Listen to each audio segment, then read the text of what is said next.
अस्सलाम वालेकुम first year. आज आपको लेक्चर नंबर 6 है। लेक्चर नंबर 5 में हमने कांस्टेंट फोर्स के बारे में पढ़ा था कल। आज हम पढ़ेंगे लेक्चर 6 में वेरिएबल फोर्स क्या होती है। सेकंड लॉन्ग क्वेश्चन है आपके इस चैप्टर का।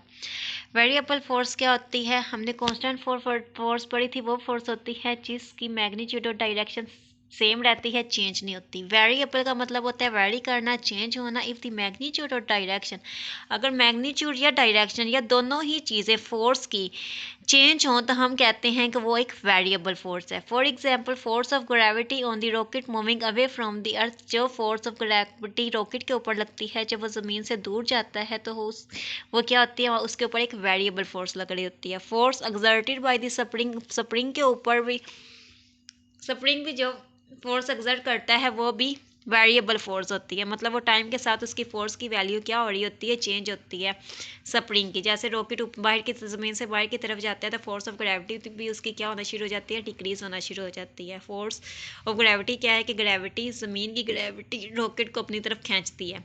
अब work done by variable force के लिए हम क्या करते हैं, consider a particle in X Y plane.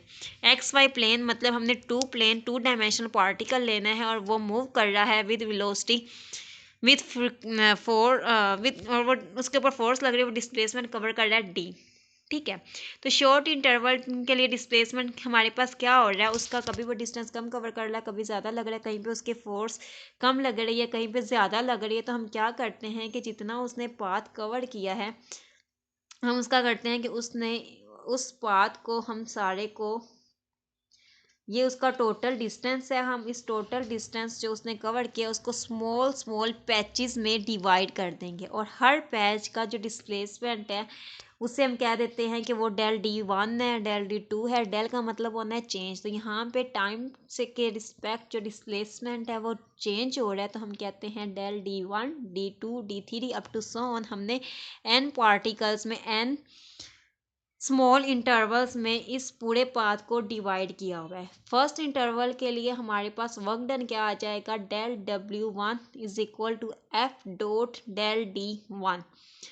जब डॉट खत्म करेंगे तो हमारे पास आ जाएगा F1 del D1 cos theta 1। First interval ले रहे हैं, उसके ऊपर उसका डिस्प्लेसमेंट डेल D1 है, उसके ऊपर फोर्स F1 लग रही है और इन दोनों के दरमियान एंगल थीटा 1 बन रहा है।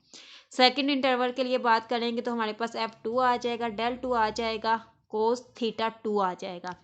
आपने यहाँ पे बस समझना इतना सा है कि हमारे पास डिस्प्लेसमेंट की value with respect to time change हो रही है। आपने जस्ट डेल लगाना है अपना डिस्प्लेसमेंट के साथ।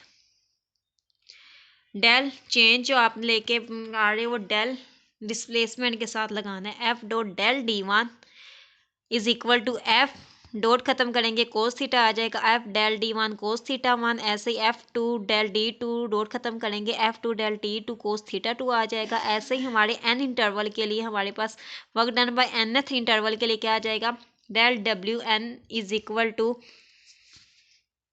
F N dot del D n dot खत्म करेंगे, F N del D n cos theta आ जाएगा। टोटल वर्क डन अब इस पूरे पाथ का निकालेंगे, सम अप कर देंगे, समीशन हो जाएगा W1 W2 W3 up to Son WN। और फिर हम एंड पे जब भी समीशन लेते हैं तो उससे कैसे लिखते हैं, सम करके। सम ले रहे हैं F, यहाँ पे हमारे पास FI सम लेके क्या कर रहे हैं, W is equal to summation I से एन। आई से एन का मतलब है कि ये जो आई आपने सब स्क्रिप्ट में लिखा है इसकी वैल्यू चेंज हो रही है, ये एन तक जा रही है। आई से स्टार्ट होके एन तक। आई आपके पास कोई भी इंटरवल है, किसी भी यहाँ पे मतलब सेंट्रल पॉइंट आई पे हम देखना चाहते हैं हमारी फोर्स। हम फर्स्ट सेकंड पॉइंट पे देखना चाहते हैं अपनी फोर्स तो हम आई में 1 पुट कर देंगे। अगर फर्स्ट पे देखना चाह रहे हैं 2 पे देख वर्क डन की वैल्यू 1 फर्स्ट इंटरवल के लिए देखना चाह रहे हैं तो आई की जगह हम 1 पुट कर देंगे। nth टर्म के लिए देखना चाहते हैं तो आई की वैल्यू हम n पुट कर देंगे। किसी पॉइंट जे की देखना चाहते हैं कि इस पूरे पाथ में कोई भी पॉइंट जे है वहाँ पे हमारे पास वर्क डन की क्या वैल्यू है तो हम सब स्क्रिप्ट में जे लिख देंगे। ठीक है, तो हमारे पास समीशन में ये सारी फोर्स जो वेरिएबल फोर्स के लिए हमारे पास वर्क डन किसके इक्वल आ गया, work done for variable force is equal to W is equal to summation I to N F I del R D I cos theta I. ये है work done by the variable force, जो कि summation है तमाम small intervals का जब force variable थी। उसके बाद जब आपने ये कांस्टेंट फोर्स के लिए पढ़ा था, कांस्टेंट फोर्स के लिए हमारे पास वर्क डन सिंपल सा आ गया था, work is equal to F D, कि हमारे पास फोर्स वेरी नहीं कर रही तो हम उसका समीशन क्या से निकालेंगे, बस वेरी नहीं कर रही तो सिंपल एक फोर्स आ जाएगी, उसका वेक्टर डी आ जाएगा।